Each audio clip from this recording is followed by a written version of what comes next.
கடந்ததை நினைத்து கலங்காதே, நடந்ததை மறந்துவிடு. கடந்ததை நினைத்து கலங்காதே, நடந்ததை மறந்துவிடு.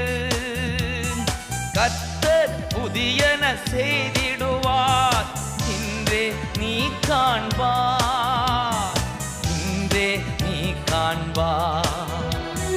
கலங்கிடவே வேண்டாம், கலங்கிடவே வேண்டாம். இயேசு கைவிட மாட்டார், இயேசு கைவிட மாட்டார். உங்கள் துக்கம் சந்தோஷமாய் மாறும், உங்கள் கவலைகள் கண்ணீர் எல்லாம் மறைந்துவிடும்.